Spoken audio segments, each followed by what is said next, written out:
Hello everyone, Sony network के evening के blog में आपका स्वागत है। अभी बज रहे हैं 4:51। तो मैंने कहा था ना कि मैं नए टॉपिक के साथ आपके साथ मिलती हूँ। तो कहते हैं ना कि जब भी किसी तीर्थ स्थल से आओ तो थोड़ी देर उसका ही जुनून सा रहता है, उसकी ही खुमारी सी थोड़ी रहती है, जैसे वो रहती है। तो मैं आज आपको साईं बाबा की ही लीला सुनाने जा रही हूँ, जो कि है आमों का कमाल।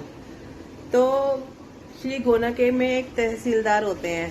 श्री गोना के एक तहसीलदार होते हैं जो कि बाबा के लिए ना आमों की पेटी भेजते हैं, और वो भेजते किस के पते पर है? श्यामा के पते पर। श्यामा उसको मस्जिद में लेके जाते हैं बाबा के पास। तो बाबा कहते हैं सारे आम तो भक्तों में बांट दो। भक्तों में बाबा के पास जो भी कुछ आता था, 300 आमों की पेटी होती है वो। तो बाबा के पास जो भी आता था कुछ, तो बाबा जो है प्रसाद रूपी भक्तों के अंदर तो के पास भक्तों को वितरित करा देते थे। तो उसमें से ना 4 आम निकाल के बाबा रख लेते हैं। वो किसके लिए रखते हैं? तो श्यामा पूछते हैं कि बाबा ये 4 आम आपने कैसे किसके लिए रखे हैं, और आम इतने बढ़िया थे? तो कहते हैं कि ये दामू अन्ना के लिए रखे हैं। दामू अन्ना थे बाबा के भक्तों में से एक भक्त थे, जिनकी बाबा के ऊपर ना बहुत ही रुचि थी, बहुत श्रद्धा रखते थे वो उनके ऊपर।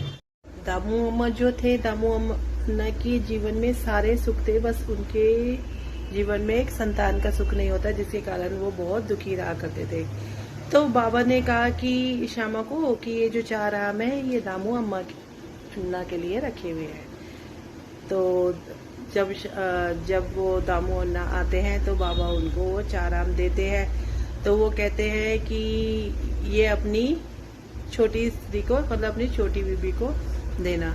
तो वो कहते हैं, दामू अन्ना कहते कि पहली को भी, दूसरी को। तो बाबा कहते हैं छोटी सी को अपनी देना, जबकि उन्होंने बताया था कि उनकी 2 बेबियां हैं, उनकी 2 की जगह 3 बेबियां थी। तो बाबा ने कहा अपनी सबसे छोटी उनको देना, जिससे कि तुम्हें 8 संतानों की वो प्राप्ति होगी। और ऐसा ही हुआ, मतलब उनको जीवन में 8 संतानों की प्राप्ति हुई, जिसमें से कुछ जीवित रहे और कुछ चल बसे।